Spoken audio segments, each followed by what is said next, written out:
उपन्यास और कहानियों में आपका स्वागत है। आप सुन रहे हैं गुनाहों का देवता भाग 2। सुधा चंदर को स्टडी रूम में बिठाकर प्याले निकालने के लिए चल दी। वैसे तो यह घर, यह परिवार चंद्र कपूर का अपना हो चुका था जब से वह अपनी माँ से झगड़कर प्रयाग भाग आया था पढ़ने के लिए। यहाँ आकर बीए में भर्ती हुआ था और कम खर्च के ख्याल से चौक में एक कमरा लेकर रहता था। तभी डॉक्टर शुक्ला उसके सीनियर टीचर थे और उसकी परिस्थितियों से अवगत थे। चंदर की अंग्रेजी बहुत ही अच्छी थी और डॉक्टर शुक्ला उससे अक्सर छोटे छोटे लेख लिखवाकर पत्रिकाओं में भिजवाते थे। उन्होंने कई पत्रों के आर्थिक स्तंभ का काम चंदर को दिलवा दिया था और उसके बाद चंदर के लिए डॉक्टर शुक्ला का स्थान अपने संरक्षक और पिता से भी ज्यादा हो गया था। चंदर शर्मीला लड़का था, बेहद शर्मीला।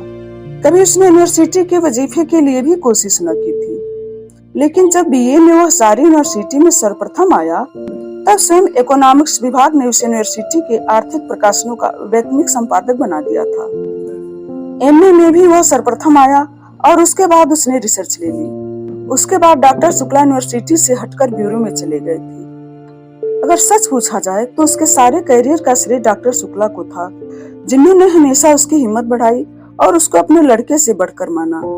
अपनी सारी मदद के बावजूद डॉक्टर शुक्ला ने उससे इतना अपनापन बनाए रखा कि कैसे धीरे धीरे चंदर सारी गैरियत खो बैठा यह उसे खुद नहीं मालूम। यह बंगला, इसके कमरे, इसके लान, इसकी किताबें, इसके निवासी सभी कुछ जैसे उसके अपने थी और सभी का उससे जाने कितने जन्मों का संबंध था। और यह नन्ही दुबली पतली रंगीन चंद्र किरण से सुधा, जब आज से बरसों पहले वह 7वीं पास करके अपनी बुआ के पास से यहाँ आई थी, तब से लेकर आज तक कैसे वह भी चंदर की अपनी होती चली गई थी, इसे चंदर खुद नहीं जानता था। जब वह आई थी तब वह बहुत शर्मीली थी, बहुत भोली थी। 8वीं में पढ़ने के बावजूद वह खाना खाते वक्त रोती थी, मचलती थी तो अपनी कॉपी फाड़ डालती थी और जब तक डॉक्टर साहब उसे गोदी में बिठाकर नहीं मनाते थे वह स्कूल नहीं जाती थी। 3 वर्ष की अवस्था में ही उसकी माँ चल बसी थी और 10 साल तक वह अपनी बुआ के पास एक गांव में रही थी। 13 वर्ष के होने पर जब गांव वालों ने इसकी शादी पर जोर देना और शादी न होने पर गांव की औरतों ने हाथ मचाना और मुंह मटकाना शुरू किया तो डॉक्टर साहब ने उसे इलाहाबाद बुलाकर 8वीं में भर्ती करा दिया। जब वो आई थी तो आधी जंगली थी। तरकारी में घी कम होने पर वह महाराजन का चौका जूठा कर देती थी और रात में फूल तोड़कर न लाने पर अक्सर उसने माली को दांत में काट खाया था। चंदर से जरूर वह बेहद डरती थी। तब न जाने क्यों चंदर भी उससे नहीं बोलता था, लेकिन जब 2 साल तक उसके ये उपद्रव जारी रहे और अक्सर डॉक्टर साहब गुस्से के मारे उसे न साथ खिलाते थे और न उससे बोलते थे तो वह रो रोकर और सिर पटक कर अपनी जान आधी कर देती थी।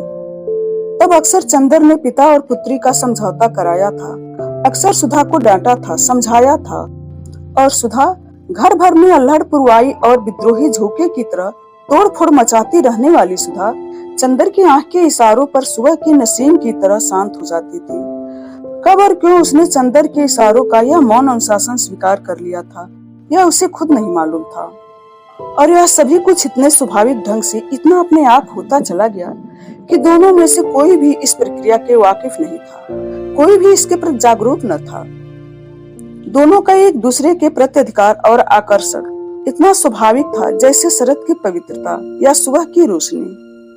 और मजा तो यह था कि चंदर की शक्ल देखकर छिप जाने वाली सुधा इतनी ढीठ हो गई थी कि उसका सारा विद्रोह, सारी झुचलाहट, मिजाज की सारी तेजी, सारा तीखापन और सारी लड़ाई झगड़ा सभी की तरफ से हटकर चंदर की ओर केंद्रित हो गया था। वह विद्रोहिनी अब शांत हो गई थी, इतनी शांत, इतनी सुशील, इतनी विनम्र, इतनी मिष्टभाषणी कि सभी को देखकर ताजुब होता था। लेकिन चंदर को देखकर जैसे उसका बचपन फिर लौट आता था और जब तक वह चंदर को रिझाकर छेड़कर लड़ नहीं लेती थी उसे चैन नहीं आता था। दोनों में अक्सर अनबोला रहता था, लेकिन जब 2 दिन तक दोनों मुंह फुलाए रहते और डॉक्टर साहब के लौटने पर सुधा उत्साह से उनके ब्यूरो का हाल नहीं पूछती थी और खाते वक्त दुलार नहीं दिखाती थी तो डॉक्टर साहब फौरन पूछते, क्या चंदर से लड़ाई हो गई क्या? वह मुंह फुलाकर शिकायत करती थी और शिकायतें भी क्या क्या होती थी। चंदर ने उसकी हेड मिस्ट्रेट का नाम एलिफेंटा रखा, या चंदर ने उसकी डिबेट के भाषण के पॉइंट नहीं बताए, या चंदर कहता है कि सुधा की सखियां कोयला बेचती हैं और जब डॉक्टर साहब कहते कि वह चंदर को डांट देंगे तो वह खुशी के मारे फूल उठती और चंदर के आने पर आंखें नचाते हुए चिढ़ाती थी। कहो कैसी डांट पड़ी। वैसे सुधा इस घर की पुरखिन थी। किस मौसम में कौन सी तरकारी पापा के माफिक पड़ती है, बाजार में चीजों का क्या भाव है, नौकर चोरी तो नहीं करता, पापा कितने सोसाइटियों के मेंबर हैं, चंदर के इकोनॉमिक्स के कोर्स में क्या है, यह सभी उसे मालूम था। मोटर या बिजली बिगड़ जाने पर वो थोड़ी बहुत इंजीनियरिंग भी कर लेती थी और मातृत्व का अंश तो उसमें इतना था कि सारे नौकर और नौकरानी उससे अपना सुख दुख कह देते थे। पढ़ाई के साथ साथ घर का सारा काम काज करते हुए उसका स्वास्थ्य भी कुछ बिगड़ गया था और अपनी उम्र के हिसाब से अधिक शांत, अधिक संयम और बुजुर्ग थी। मगर अपने पापा और चंदर इन दोनों के सामने हमेशा उसका बचपन इठलाने लगता था। दोनों के सामने उसका हृदय उन्मुक्त था और स्नेह बाधाहीन। लेकिन हाँ, एक बात थी, उसे जितना स्नेह और स्नेह भरी फटकारें, अपने स्वास्थ्य की प्रति चिंता अपने पापा से मिलती थी, वह सब बड़े निस्वार्थ भाव से वह चंदर को दे डालती थी। खाने पीने की जितनी परवाह उसके पापा उसकी रखते थे, न खाने पर या कम खाने पर जितने दुलार से उसे फटकारते थे, उतना ही ख्याल वह चंदर का रखती थी। और स्वास्थ्य के लिए जो उपदेश उसे पापा से मिलते थे, उसे और भी स्नेह में पाकर वह चंदर को दे डालती थी। चंदर कै बजे खाना खाता है, यहाँ से जाकर घर पर कितनी देर पढ़ता है, रात को सोते वक्त दूध पीता है या नहीं, इन सब का लेखा जोखा उसे सुधा को देना पड़ता। और जब कभी खाने पीने में कोई कमी रह जाती तो उसे सुधा की डांट भी खानी पड़ती थी। पापा के लिए सुधा भी बच्ची थी और स्वास्थ्य के मामले में सुधा के लिए चंदर अभी बच्चा था। और कभी कभी तो सुधा की स्वास्थ्य चिंता इतनी ज्यादा हो जाती थी कि चंदर बेचारा जो खुद तंदुरुस्त था घबरा उठता था। एक बार सुधा ने कमाल कर दिया। उसकी तबीयत खराब हुई और डॉक्टर ने उसे लड़कियों का एक टॉनिक पीने के लिए बताया।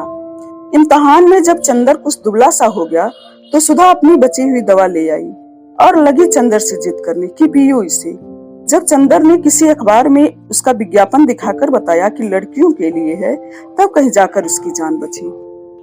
इसीलिए जब आज सुधा ने चाय के लिए कहा तो उसकी रूह कांप गई, क्योंकि जब कभी सुधा चाय बनाती थी तो प्याले के मुंह तक दूध भरकर उसमें 2-3 चम्मच चाय का पानी डाल देती थी और अगर उसने ज्यादा स्ट्रांग चाय की मांग की तो उसे खालिस दूध पीना पड़ता था और चाय के साथ फल और मेवा और खुदा जाने क्या क्या।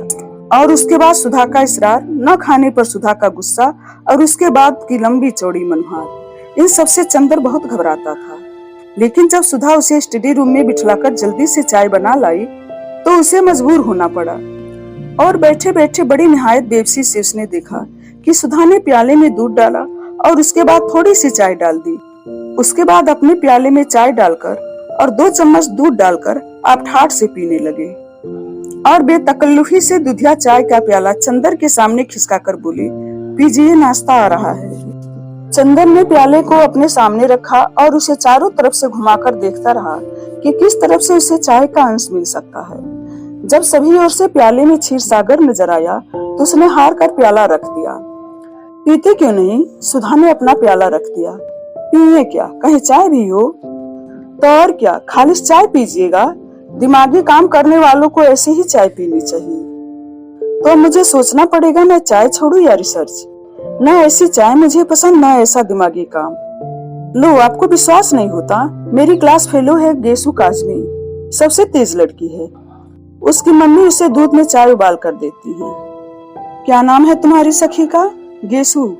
बड़ा अच्छा नाम है। और क्या, मेरी सबसे घनिष्ठ मित्र है और उतनी ही अच्छी है जितना अच्छा नाम। जरूर जरूर, मुंह बिचकाते हुए चंदर ने कहा।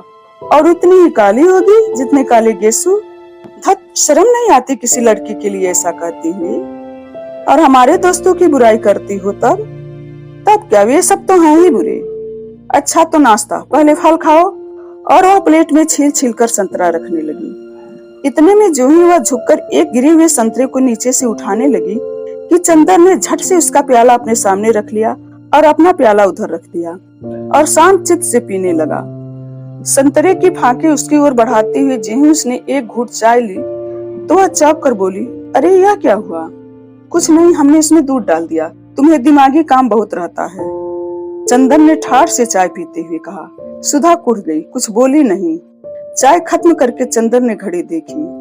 अच्छा लाओ, क्या टाइप कराना है? अब बहुत देर हो रही है। बस यहाँ तो 1 मिनट भी बैठना बुरा लगता है आपको। हम कहते हैं कि नाश्ते और खाने के वक्त आदमी को जल्दी नहीं करनी चाहिए। बैठिए ना। अरे तो तुम्हें कॉलेज की तैयारी नहीं करनी है? गुनाहों का देवता भाग 2 आज यहीं तक। अगले वीडियो में भाग 3 के साथ फिर उपस्थित होंगे। धन्यवाद।